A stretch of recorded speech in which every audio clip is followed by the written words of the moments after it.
Welcome back, student. In today's video session, we are going to discuss one of the important concepts of the organic chemistry, that is hyperconjugation. So very first we will see what does hyperconjugation means. So hyperconjugation is delocalization of sigma electron. So when we say there is a delocalization of sigma electron, this sigma electron should definitely come from the adjacent CH bond. The bond should be present adjacent to the carbon-carbon double bond system or carbon-carbon triple bond system. And when I say there should be a CH bond, this CH bond can be of an alkyl group. So I can redefine the condition for hyperconjugation as there should be a carbon-carbon double bond system or there should be a carbon-carbon triple bond system. Adjacent to certain carbon, there should be an alkyl group. And when the sigma bond or you can say sigma electron of certain alkyl group take parts in a conjugation, then certain type of conjugated system is called as hyperconjugated system. As you see in this diagram, we have considered as a alkene system.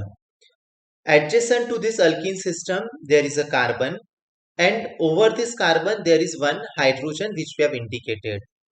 So the electrons of the CH bond are transferring to the carbon-carbon sigma bond. And as this electron transfer over here, so there is a bond breaking between this hydrogen and this carbon. As the electron transfer over here, at the same time, the electron of this pi bond transfer to the adjacent carbon. And due to that, this carbon will get a negative charge.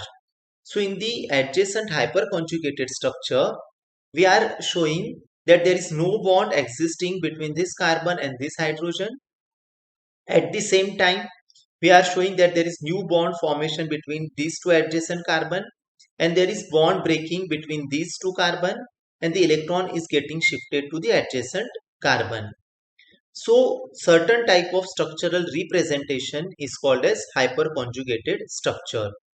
So we can say the sigma electron of the CH bond of an alkyl group takes part in a partial conjugation with the unsaturated system. Next, we can say hyperconjugation also as a no bond resonating structures. So why we say them as a no bond resonance structure? The hydrogen atom carries a positive charge as we see over here, but there is no bond between the hydrogen with the positive charge and the carbon atom. So this is same as of previous structure. We are breaking a bond as a sigma bond between this carbon and this hydrogen. We are forming a new pi bond. So as there is no bond between this hydrogen and this carbon, but the phenomenon looks like a normal resonance. That is why we say it as a no bond resonance phenomenon or no bond resonance structures as a hyperconjugated structure. So in which all chemical entities or you can say reaction intermediates hyperconjugation is possible. So it is possible for the free radicals. It is possible in carbocation as well as alkene shows the hyperconjugation. Next to that, what are the structural requirements for the compound to show a hyperconjugation? So very first, any compound to show a hyperconjugation, there should be a carbon which is sp2 hybridized.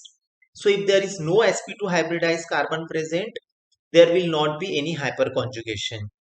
So we know that in case of alkene, carbocation and free radical, the carbon is sp2 hybridized.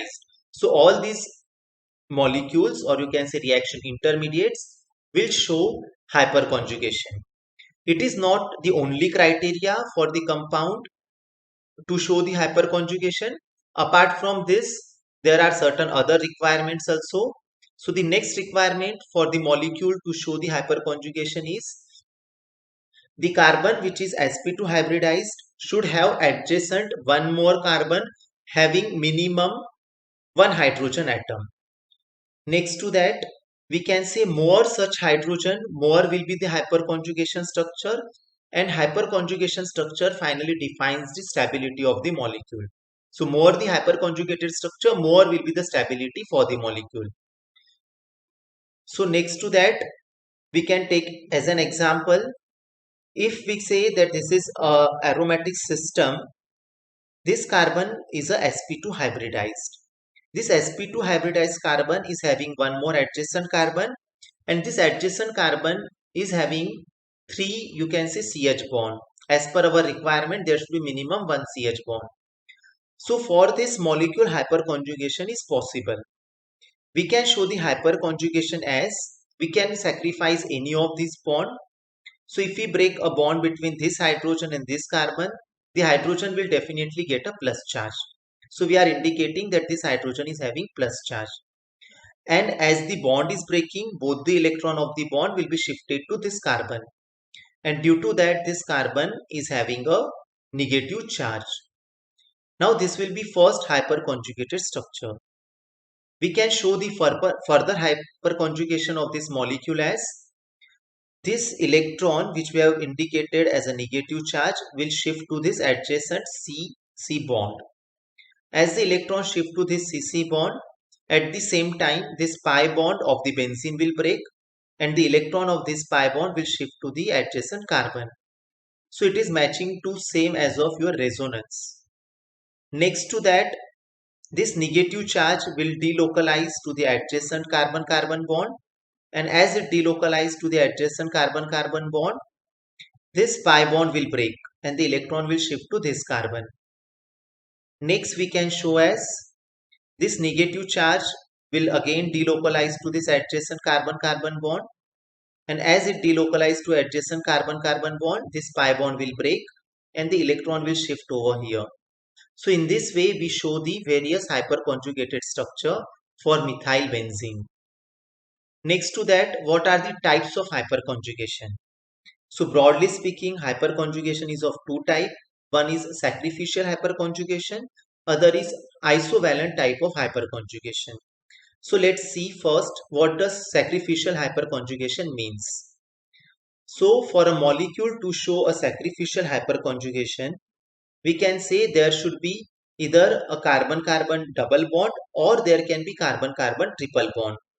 Both such molecule as a alkene and alkyne shows a sacrificial type of hyperconjugation. So how we indicate the sacrificial hyperconjugation? So as you see this structure, there is a carbon which is linked with the other carbon. Both these carbon are sp2 hybridized. This is an alkene system. Next to that, there is one more carbon having 3 hydrogen atom. So we can say this molecule will you can say qualifies the criteria to show the hyperconjugation. So as we break any of this CH bond, the electron of this CH bond as a sigma electron will shift to this carbon-carbon bond. As the electron shift to this carbon-carbon bond, the adjacent pi bond will break and the electron of this pi bond will shift to the next carbon. And due to that, we get a hyperconjugated structure as indicated over here. But if you count the total number of bonds present in this molecule, there are total 1, 2, 3, 4, 5, 6 and 7, 8 and 9 sigma bond present, or you can say sigma plus pi bond present. While in this molecule, if you count the total number of bond, there are total 8 bond present.